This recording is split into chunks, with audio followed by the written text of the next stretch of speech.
Au Mistral, l'atmosphère semblait étrangement tendue, comme si quelque chose d'invisible s'était glissé entre les murs familiers du bar. Chloé, habituellement vive et spontanée, gardait cette fois une distance presque calculée avec Baptiste, évitant son regard, répondant par des phrases brèves qui laissaient flotter un malaise difficile à ignorer. Lui, déconcerté, cherchait encore à comprendre ce qui avait basculé entre eux en l'espace d'une nuit. La veille, il n'était pas rentré à la colocation, absorbé par une soirée prolongée avec Morgane, une présence qui avait récemment pris une place inattendue dans sa vie. Pour lui, cela n'avait rien d'un geste prémédité, encore moins d'une trahison, mais plutôt le prolongement naturel d'un moment agréable qu'il n'avait pas voulu interrompre. Pourtant, face au silence blessé de Chloé, cette légèreté lui semblait désormais presque déplacée. Chloé, de son côté, tentait de maîtriser ce qui ressemblait de plus en plus à une jalousie qu'elle refusait d'admettre. Elle s'était convaincue que sa réaction n'était qu'une question de principe, une manière de rappeler à Baptiste qu'il ne pouvait pas disparaître sans prévenir, surtout avec un enfant à gérer. Mais au fond d'elle, une autre vérité, plus dérangeante, cherchait à se faire entendre. Lorsque Baptiste tenta d'aborder le sujet, elle coupa court avec une froideur inhabituelle, lui reprochant moins son absence que ce qu'elle symbolisait. Elle évoqua Emma, leur passé commun, la difficulté de tourner la page, comme si elle cherchait à donner à son malaise une justification rationnelle, presque noble. Pourtant, chaque mot semblait davantage masquer ce qu'elle ne voulait pas dire que révéler ce qu'elle pensait réellement. Pendant ce temps, Baptiste ressentait une frustration grandissante. Il n'avait jamais promis quoi que ce soit à Chloé, ni défini clairement la nature de leur relation. Pour lui, il naviguait dans une zone floue, faite de complicité et d'habitude, sans véritable engagement. Et pourtant, la réaction de Chloé donnait l'impression d'une trahison, comme si un contrat invisible avait été rompu sans qu'il en ait connaissance. C'est avec ce mélange d'incompréhension et d'agacement qu'il décida de la retrouver au pavillon des fleurs. Il espérait clarifier la situation, remettre les choses à plat, voire apaiser ce qui ressemblait de plus en plus à une dispute larvée. Mais à mesure qu'il approchait, il sentait que quelque chose s'était déjà fissuré entre eux, une confiance fragile qui ne demandait qu'à s'effondrer. Lorsqu'il lui annonça, presque naturellement, qu'il comptait revoir Morgane dans la soirée, la réaction de Chloé fut immédiate, presque instinctive. Son exclamation, vive et tranchante, brisa l'illusion d'indifférence qu'elle tentait de maintenir depuis le matin.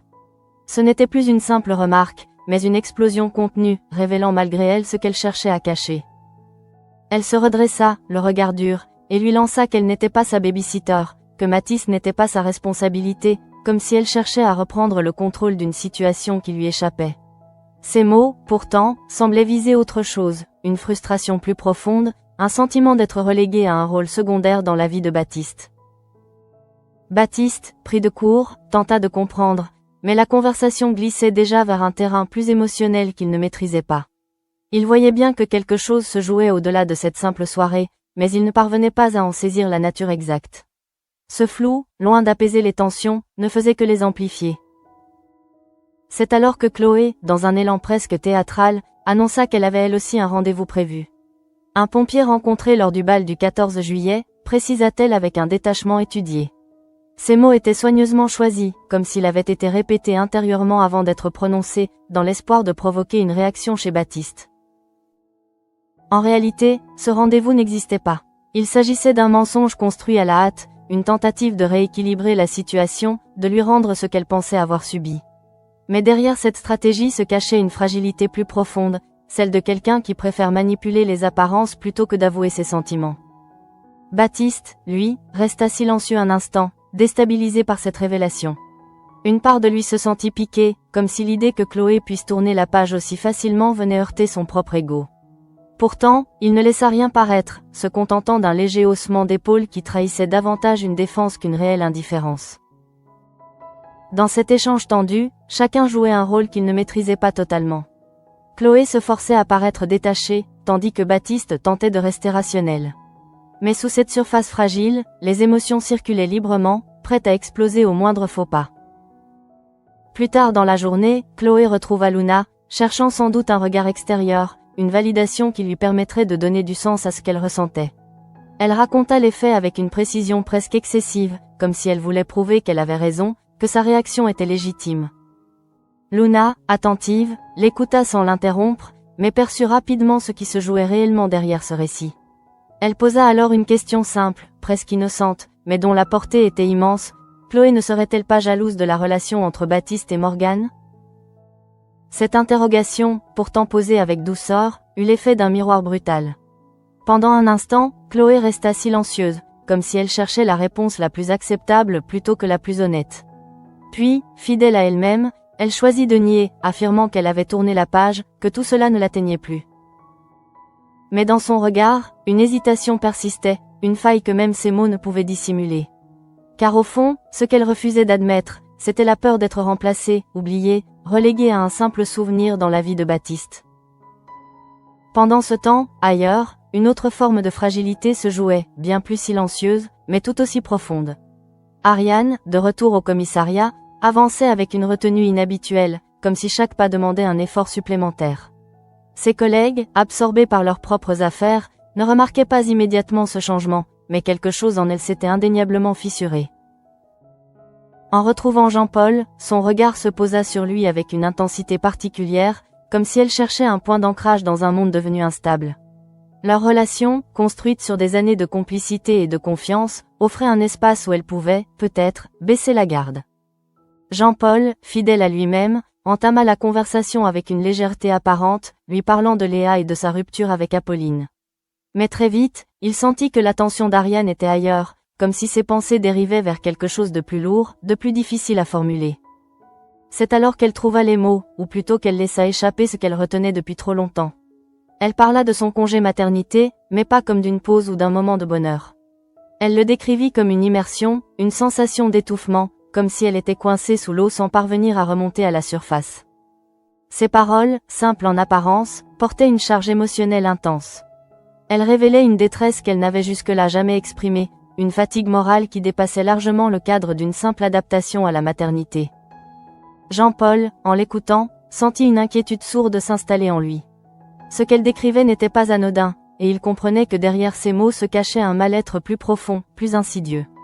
Pourtant, il choisit de ne pas la brusquer, laissant l'espace nécessaire pour qu'elle puisse continuer à se livrer à son rythme. Ariane, quant à elle, semblait à la fois soulagée et vulnérable. Parler de ce qu'elle ressentait ne faisait pas disparaître la douleur, mais lui donnait au moins une forme, une existence qu'elle ne pouvait plus ignorer. Et dans ce moment suspendu, entre aveu et silence, quelque chose venait de basculer, annonçant des conséquences qu'aucun d'eux ne pouvait encore mesurer. Et tandis que certains tentaient de comprendre leurs propres émotions, d'autres, dans l'ombre, continuaient à tisser des mensonges dont les répercussions allaient bientôt dépasser tout contrôle. De retour chez elle, Ariane ressentit immédiatement ce décalage étrange entre le monde extérieur et l'espace intime dans lequel elle se retrouvait enfermée. L'appartement, autrefois refuge, lui semblait désormais trop silencieux, presque oppressant, comme si chaque objet lui rappelait ce rôle qu'elle n'arrivait pas à habiter pleinement. Lorsqu'elle aperçut Jawad déjà présent, une part d'elle fut soulagée, tandis qu'une autre se sentit encore plus mise à nu. Jawad, fidèle à lui-même, avait pris les devants. Il lui expliqua calmement qu'il avait posé sa journée pour rester auprès d'elle et de Harry, comme si ce geste pouvait alléger le poids invisible qu'elle portait. Son attention, sincère et constante, contrastait avec le tumulte intérieur d'Ariane, qui peinait à accueillir cette présence sans culpabilité. Il l'invita à s'asseoir, cherchant à capter son regard, à établir ce contact qui lui échappait depuis quelque temps. Il ne posa pas immédiatement de questions, préférant laisser un silence s'installer, un espace où elle pourrait, si elle le souhaitait, déposer ce qu'elle n'osait pas formuler. Ce silence, loin d'être pesant, devint une invitation. Ariane, d'abord hésitante, sentit ses défenses se fissurer. Elle observa Jawad jouer avec Harry, lui parler, rire avec une facilité désarmante. Ce contraste la heurta plus qu'elle ne l'apaisa. Là où il semblait trouver une évidence, elle ne percevait qu'un effort, une lutte constante pour ressentir ce qu'elle pensait devoir ressentir naturellement. C'est alors que les mots surgirent, bruts, presque incontrôlables. Elle lui avoua qu'elle avait l'impression de subir, de regarder cette relation mère-enfant de l'extérieur sans parvenir à y entrer. Sa voix tremblait, mais elle ne s'arrêta pas, comme si une digue venait de céder après trop de retenue. Elle osa dire ce qu'elle redoutait le plus d'entendre elle-même, qu'elle n'aimait pas s'occuper de son propre enfant. Cette phrase, lourde de sens, résonna dans la pièce avec une violence silencieuse. Elle se hâta d'ajouter qu'elle aimait Harry, qu'elle serait prête à tout pour lui, mais que cela ne changeait rien à ce vide qu'elle ressentait. Jawad, loin de réagir avec jugement, resta profondément attentif. Il comprenait que ce qu'elle exprimait n'était pas un rejet, mais une souffrance, une dissonance entre ce qu'elle vivait et ce qu'elle pensait devoir vivre. Il choisit alors ses mots avec précaution, cherchant à ne pas minimiser ce qu'elle ressentait. Il lui promit de l'aider, de rendre les choses plus légères, de partager ce poids qu'elle portait seule depuis trop longtemps. Ces paroles n'étaient pas des solutions immédiates, mais elles avaient le mérite d'exister, d'offrir une perspective là où Ariane ne voyait qu'une impasse. À cet instant, elle ne put retenir ses larmes. Elles coulèrent sans retenue, comme une libération autant qu'un aveu. Elle s'excusa, presque instinctivement, de ne pas être à la hauteur, comme si elle s'accusait d'un échec personnel plutôt que de reconnaître une difficulté humaine. Jawad la prit dans ses bras, sans chercher à interrompre ce moment. Il savait que certaines émotions devaient simplement être traversées, sans être corrigées ni expliquées. Et dans cette étreinte, Ariane trouva pour la première fois depuis longtemps une forme de réconfort, fragile mais réelle.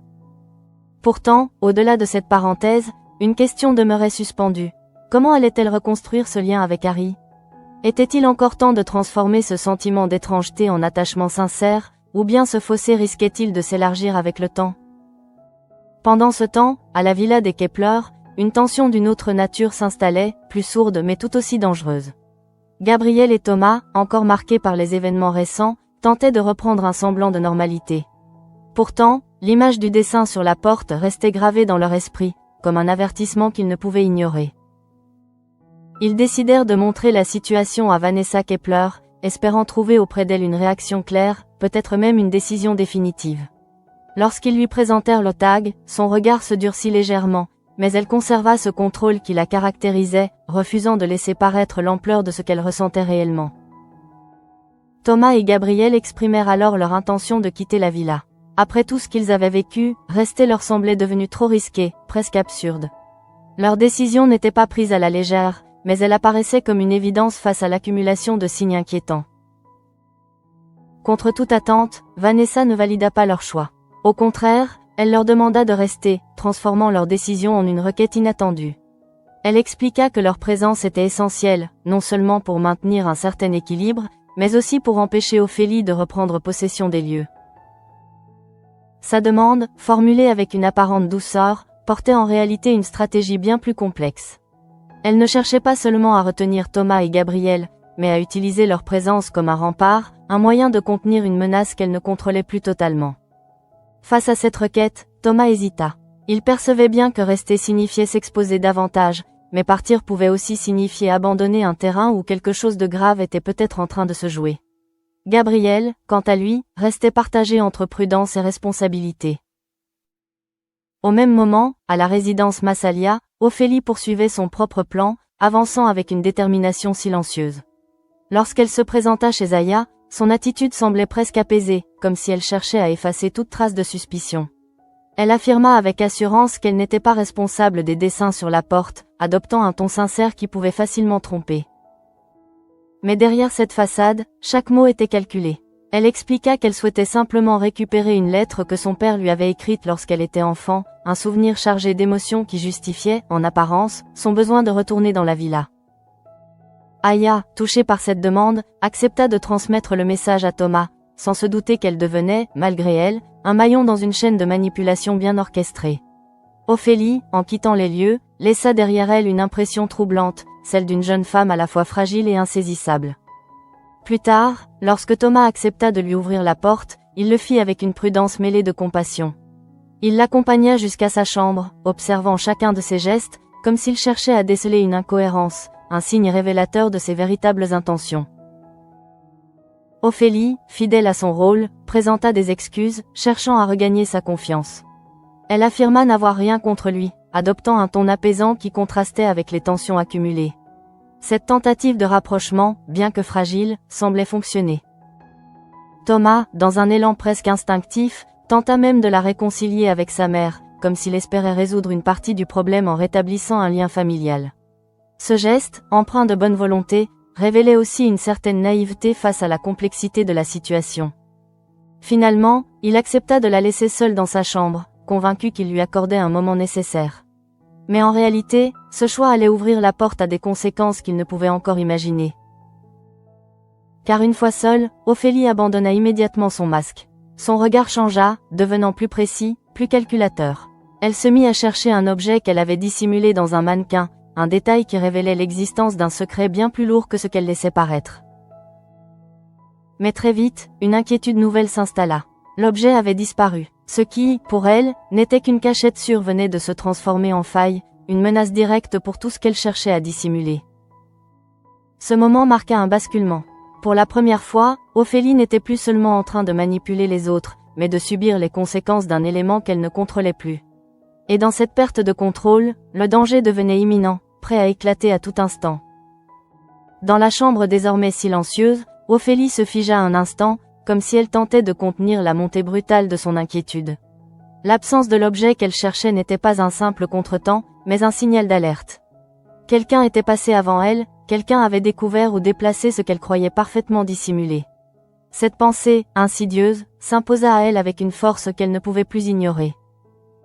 Elle inspecta de nouveau le mannequin, passant ses doigts sur les coutures, cherchant une ouverture invisible, une trace qui lui aurait échappé. Mais rien, le vide était total, implacable. Et dans ce vide, elle sentit naître une peur qu'elle n'avait jusque-là jamais vraiment ressentie, celle de ne plus contrôler la situation.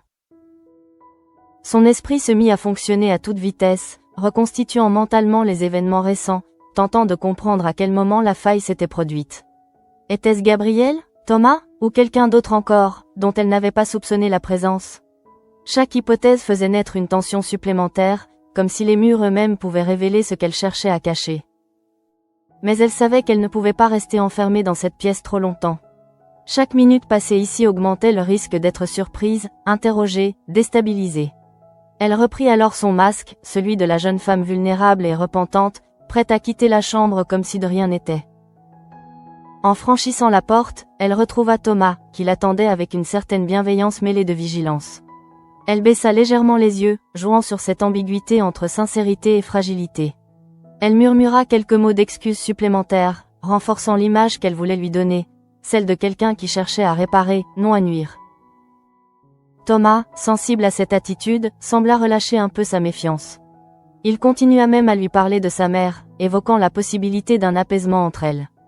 Pour lui, tout semblait encore réparable, comme si les tensions n'étaient que le résultat d'un malentendu prolongé. Ophélie acquiesça sans vraiment répondre, consciente que ce discours ne la concernait plus réellement. Ce qui l'occupait désormais dépassait de loin les conflits familiaux. Il s'agissait de préserver un secret, de maintenir une illusion, de protéger une vérité qui, si elle éclatait, risquait de tout faire basculer. Une fois sortie de la maison, elle ne s'éloigna pas immédiatement. Son regard se tourna instinctivement vers le jardin, vers cet endroit précis où elle avait enterré Hugo. Là encore, une inquiétude diffuse s'insinua en elle. Elle savait que ce lieu, qu'elle avait cru sûr, pouvait devenir un point de rupture.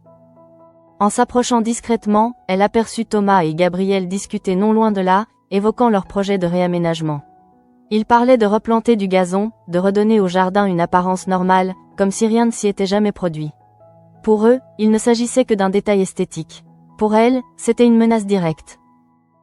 Sans hésiter, elle intervint, choisissant ses mots avec une précision presque instinctive. Elle leur expliqua que cet endroit était particulier, qu'un chien y avait été enterré, une présence à laquelle elle tenait. Ce mensonge, simple en apparence, était en réalité une barrière qu'elle dressait entre eux et la vérité. Thomas, touché par cette révélation, accepta immédiatement de respecter cet espace.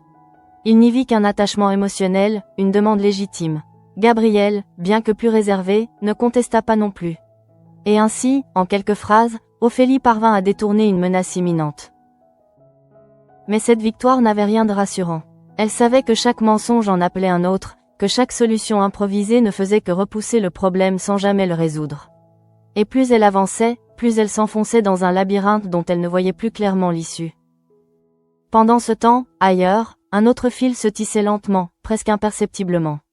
Ulysse, plongé dans ses réflexions, repensait aux éléments qu'il avait récemment observés. Le tatouage d'Hugo, ce détail si particulier, s'imposait à lui comme une clé qu'il n'avait pas encore su utiliser. Il se remémora ensuite le dessin retrouvé sur la porte de la villa, cette reproduction troublante qui ne pouvait pas être le fruit du hasard. Peu à peu, les deux images commencèrent à se superposer dans son esprit, formant un lien qu'il ne pouvait plus ignorer. Cette prise de conscience ne fut pas immédiate, mais progressive, presque organique. Comme si une évidence, longtemps dissimulée, venait enfin de trouver sa place. Et avec elle, une suspicion nouvelle, dirigée vers celle qui, jusque-là, avait su manipuler les apparences avec une habileté déconcertante. Ulysse ne formula pas immédiatement ses conclusions, mais une chose était certaine, il ne pouvait plus considérer Ophélie comme une simple victime ou une figure instable. Quelque chose de plus sombre se dessinait derrière ses actes, une cohérence inquiétante qui méritait d'être explorée. Dans la villa, en fin de journée, l'ambiance semblait s'être légèrement apaisée. Thomas et Gabrielle, installés autour d'un verre, tentaient de retrouver une forme de normalité, comme si partager un moment simple pouvait suffire à éloigner les tensions accumulées.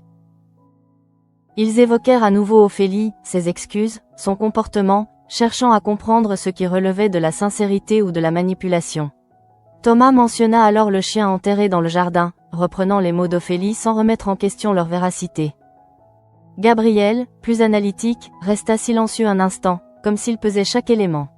Il n'était pas convaincu, mais il ne disposait pas encore de suffisamment d'éléments pour contester ouvertement cette version. Ce doute, discret mais persistant, s'installa entre eux comme une présence invisible.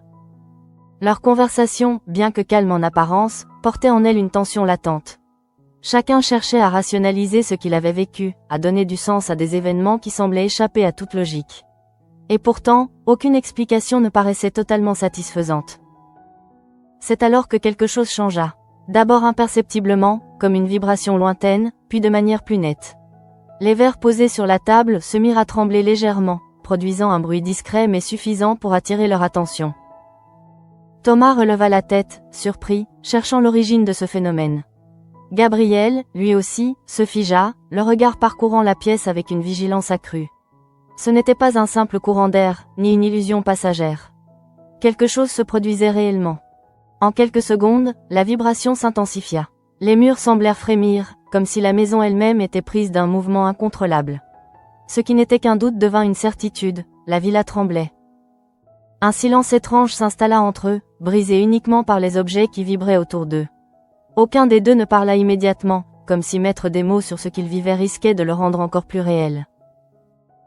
Dans cet instant suspendu, tout ce qu'ils avaient tenté de rationaliser s'effondrait. Les événements récents, les dessins, les mensonges, les doutes. Tout semblait converger vers quelque chose qu'ils ne comprenaient pas encore, mais qui prenait désormais une forme tangible. Et alors que la villa continuait de trembler, une certitude s'imposa à eux. Ce qu'ils avaient pris pour une série d'incidents isolés était peut-être le début d'une menace bien plus grande, une réalité qui dépassait tout ce qu'ils avaient envisagé jusque-là. Alors que la villa vibrait encore sous l'effet de ce phénomène inexpliqué, Thomas et Gabriel restèrent figés quelques secondes, comme si leur esprit refusait d'admettre ce qu'ils étaient en train de vivre. Le bruit sourd qui traversait les murs n'était ni assez violent pour être immédiatement identifiable, ni assez faible pour être ignoré.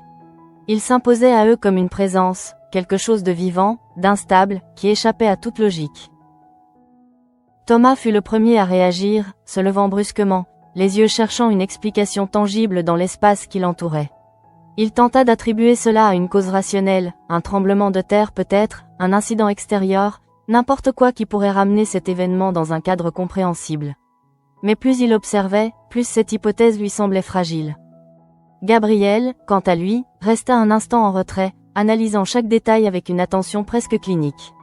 Il remarqua la manière dont certains objets tremblaient plus que d'autres, la façon dont le sol semblait vibrer par intermittence, comme si la maison elle-même réagissait à quelque chose d'invisible. Cette irrégularité, loin de le rassurer, accentuait son malaise. Le phénomène finit par s'atténuer, laissant derrière lui un silence pesant, chargé de questions sans réponse. Aucun d'eux ne parla immédiatement, comme si rompre ce silence risquait de faire revenir ce qu'ils venaient de vivre.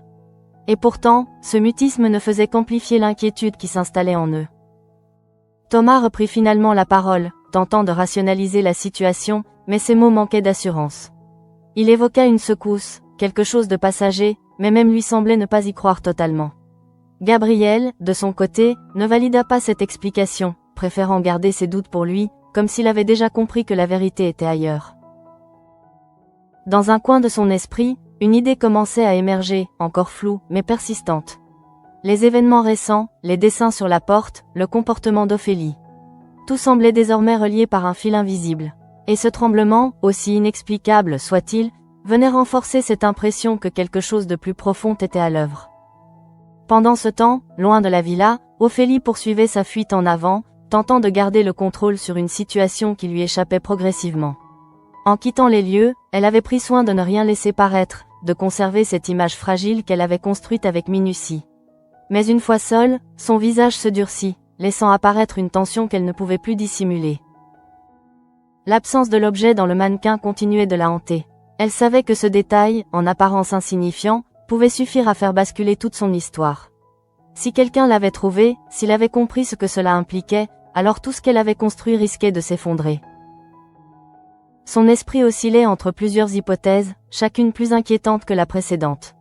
Elle envisagea la possibilité que Thomas ou Gabriel aient découvert quelque chose, mais leur comportement ne semblait pas aller dans ce sens. Elle pensa alors à une intrusion, à quelqu'un d'autre, mais cette idée restait difficile à accepter. Ce qui la troublait le plus, ce n'était pas tant la disparition de l'objet que l'incertitude qui l'entourait. Elle ne savait pas qui était responsable, ni quand cela s'était produit. Et cette ignorance, bien plus que la perte elle-même, la plaçait dans une position de vulnérabilité qu'elle n'avait jamais connue. Dans cet état de tension, elle tenta de se raccrocher à ce qu'elle maîtrisait encore, le mensonge. Elle se répéta intérieurement les versions qu'elle avait déjà utilisées, les explications qu'elle pouvait fournir en cas de question, les attitudes à adopter pour détourner l'attention. Mais même ces mécanismes, autrefois efficaces, lui semblaient désormais insuffisants. Car quelque chose avait changé. Ce n'était plus seulement une question de manipulation ou de contrôle, mais de survie. Chaque décision, chaque mot, chaque geste devait désormais être pesé avec une précision extrême. La moindre erreur pourrait avoir des conséquences irréversibles. Pendant ce temps, Ulysse avançait dans sa réflexion avec une détermination croissante. Le lien qu'il avait établi entre le tatouage d'Hugo et le dessin sur la porte continuait de s'imposer à lui comme une évidence qu'il ne pouvait plus ignorer. Ce n'était plus une simple intuition, mais une piste qu'il devait explorer. Il reprit mentalement les éléments qu'il avait observés, cherchant à construire une cohérence, à donner un sens à ce qui, jusque-là, lui paraissait fragmenté.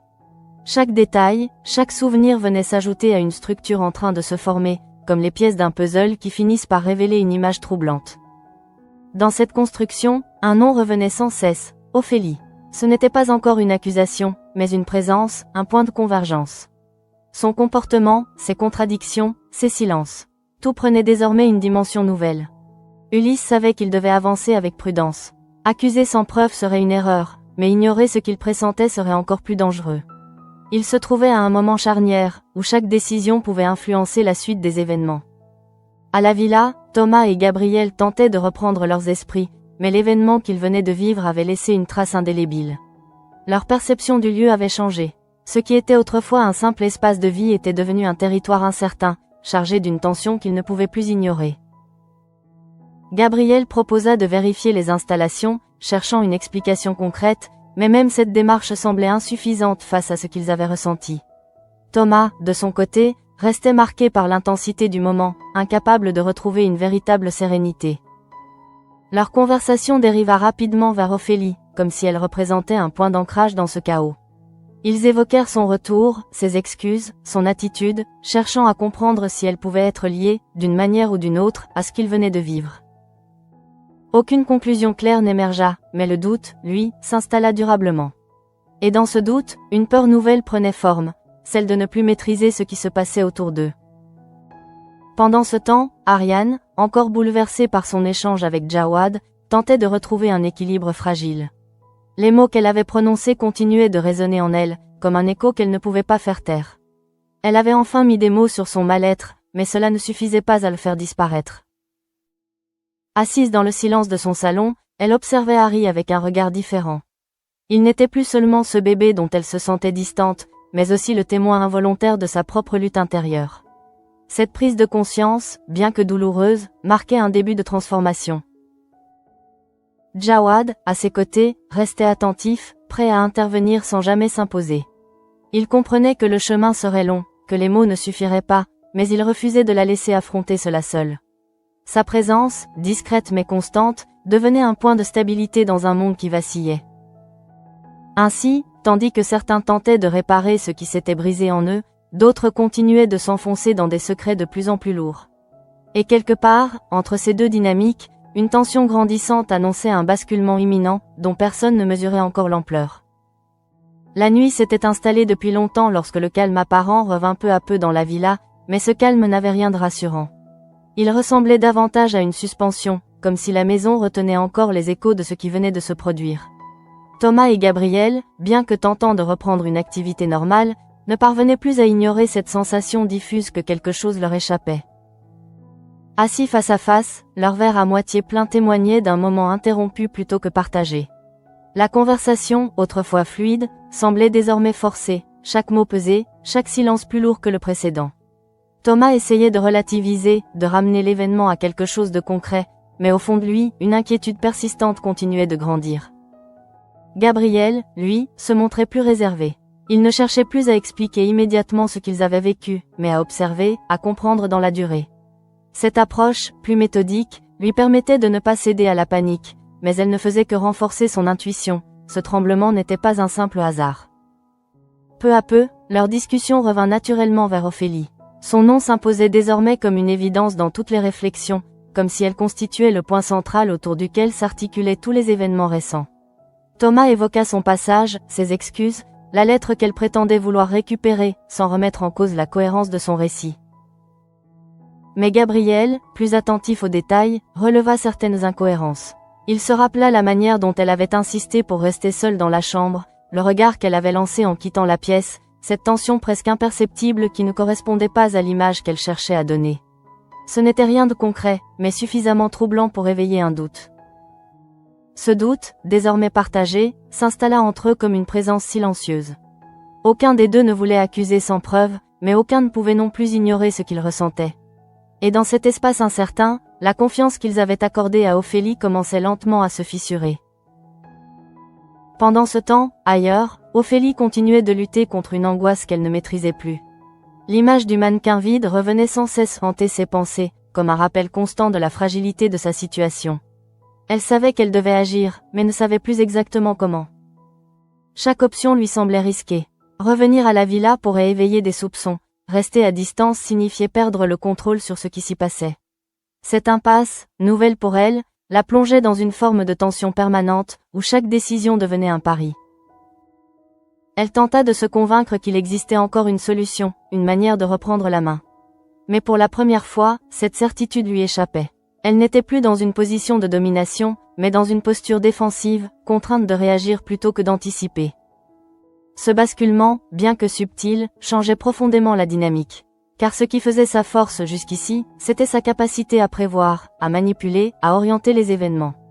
Privée de cette maîtrise, elle devenait vulnérable, exposée à des variables qu'elle ne pouvait plus contrôler. Dans un autre registre, Ulysse avançait, lui aussi, mais dans une direction opposée. Là où Ophélie perdait en certitude, lui en gagnait.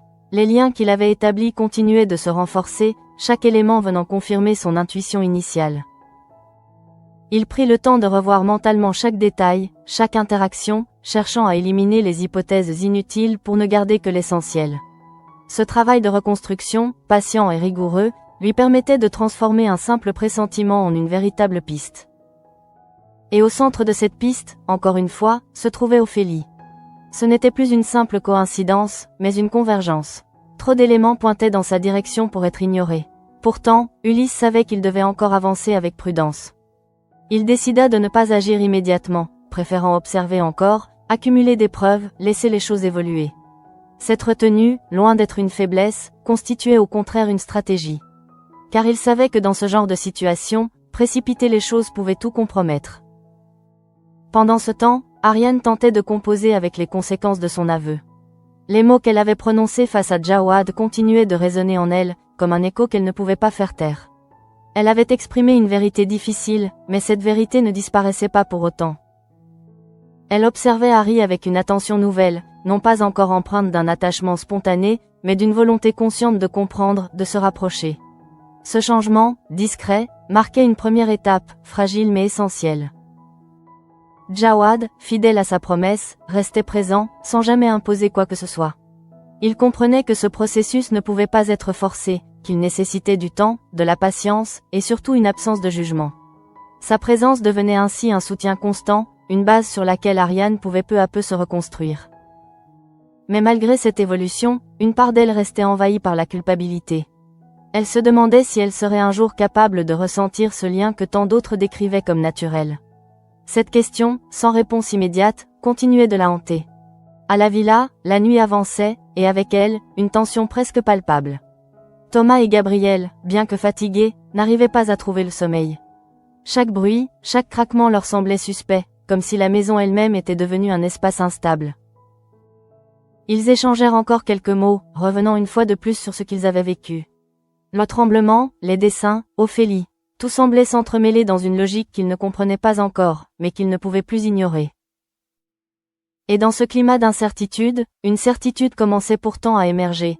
Quelque chose était en train de se préparer, quelque chose qui dépassait leur simple supposition. Une menace diffuse, encore invisible, mais de plus en plus présente. Ainsi, tandis que certains tentaient de reconstruire ce qui s'était fissuré en eux, d'autres s'approchaient dangereusement d'une vérité qu'ils n'étaient peut-être pas prêts à affronter. Et au cœur de cette tension grandissante, les secrets continuaient de s'accumuler, prêts à éclater au moment le plus inattendu. La nuit s'étira lentement autour de la villa, comme si chaque minute cherchait à prolonger une tension devenue presque insupportable. Thomas, allongé sans réellement trouver le sommeil, fixait le plafond dans l'obscurité, repassant en boucle les événements de la soirée. Le tremblement, aussi bref qu'inexplicable, continuait de hanter son esprit, refusant de se laisser enfermer dans une explication rationnelle. À ses côtés, Gabriel ne dormait pas non plus. Bien qu'il gardât les yeux fermés, son esprit restait en alerte, analysant, reconstruisant, cherchant à établir un lien logique entre tous les éléments accumulés. Ce qui le troublait le plus n'était pas l'événement en lui-même, mais la cohérence progressive qui semblait se dessiner derrière lui. Car plus il y pensait, plus il lui devenait difficile de considérer ces incidents comme isolés. Les dessins sur la porte, le comportement d'Ophélie, sa présence dans la maison, puis ce tremblement. Tout semblait s'inscrire dans une continuité, comme les étapes d'un processus dont il ne percevait encore que la surface. Finalement, Gabriel se redressa légèrement, rompant le silence. Il évoqua à voix basse ses doutes, sans accuser directement, mais en posant les bases d'une réflexion plus profonde. Thomas l'écouta, d'abord réticent, puis de plus en plus attentif, comme si ces mots venaient donner une forme à ce qu'il ressentait confusément depuis des heures. Ce n'était pas une conclusion, mais un basculement. Pour la première fois, ils envisageaient sérieusement que la situation dépassait le simple cadre d'un conflit familial ou d'une suite de coïncidences. Et dans cette prise de conscience, une inquiétude nouvelle s'installait, celle d'être déjà impliqué dans quelque chose qu'ils ne maîtrisaient pas. Au même moment, Ophélie, seule dans l'obscurité de sa chambre, restait assise sans bouger, les yeux perdus dans le vide. Le masque qu'elle portait toute la journée s'était effondré, laissant place à une tension brute, presque palpable. Elle ne cherchait plus à paraître, mais à comprendre, à anticiper, à survivre. Le vide laissé par l'objet disparu continuait de la ronger. Elle savait que ce détail pouvait tout faire basculer, qu'il représentait un point de rupture entre ce qu'elle contrôlait encore et ce qui lui échappait désormais. Et cette incertitude la poussait à envisager des scénarios qu'elle aurait jusque-là refusé d'admettre. Elle se leva finalement, parcourant la pièce avec agitation, comme si le mouvement pouvait l'aider à clarifier ses pensées. Chaque possibilité qu'elle envisageait comportait un risque, chaque décision pouvait accélérer une chute qu'elle ne pouvait plus éviter totalement. Et pour la première fois, elle doutait réellement de sa capacité à s'en sortir. Dans un autre lieu, Ulysse poursuivait son raisonnement, désormais presque certain de la direction à suivre. Ce qui n'était au départ qu'une intuition s'était transformé en conviction silencieuse. Il ne lui manquait plus qu'un élément décisif, une preuve qui viendrait confirmer ce qu'il pressentait déjà. Il savait que le temps jouait un rôle essentiel. Agir trop tôt pourrait compromettre ses chances, attendre trop longtemps pourrait laisser la situation lui échapper. Il se trouvait dans cet équilibre fragile où chaque instant comptait, où chaque observation pouvait faire la différence. Pendant ce temps, Ariane, plongée dans une nuit agitée, oscillait entre fatigue et lucidité. Les mots qu'elle avait prononcés revenaient la hanter, mais cette fois, ils n'étaient plus uniquement source de douleur. Ils devenaient aussi le point de départ d'une prise de conscience. Elle comprenait que ce qu'elle ressentait n'était pas une faiblesse isolée, mais un état qu'elle devait affronter, nommer, traverser. Cette acceptation, encore fragile, marquait un tournant. Elle n'était plus dans le déni, mais dans une forme d'affrontement intérieur, difficile mais nécessaire. Jawad, à ses côtés, restait présent, même dans le silence. Il n'avait pas besoin de parler pour soutenir, sa simple présence suffisait à maintenir un équilibre que tout semblait vouloir faire vaciller. Et dans cette discrétion, Ariane trouvait une force qu'elle n'avait pas encore su reconnaître. À l'aube, lorsque les premières lumières filtrèrent à travers les fenêtres, la villa semblait presque paisible, comme si rien ne s'était produit. Mais cette apparence trompeuse ne faisait que renforcer le contraste avec ce que chacun avait vécu intérieurement. Thomas, en se levant, ressentit immédiatement cette tension persistante, cette impression que quelque chose restait en suspens. Gabriel partageait ce sentiment, même s'il continuait à le dissimuler derrière une apparente rationalité. Aucun des deux ne pouvait oublier ce qu'ils avaient vu, ce qu'ils avaient ressenti. Leur regard se croisa, sans qu'aucun mot ne soit nécessaire. Ils savaient que la journée qui s'annonçait ne serait pas une simple continuité, mais une étape de plus dans une situation qui devenait de plus en plus complexe. Car désormais, il ne s'agissait plus seulement de comprendre, mais d'agir. Et cette nécessité, encore diffuse, allait bientôt s'imposer avec une force qu'ils ne pourraient plus ignorer. Dans l'ombre, les secrets continuaient de s'entrelacer, les mensonges de se multiplier, les doutes de grandir. Chacun avançait à sa manière, cherchant à préserver ce qu'il pouvait encore protéger, sans mesurer pleinement l'ampleur de ce qui se préparait. Et tandis que la lumière du jour révélait un monde en apparence inchangé, une vérité s'imposait silencieusement, rien ne serait plus comme avant.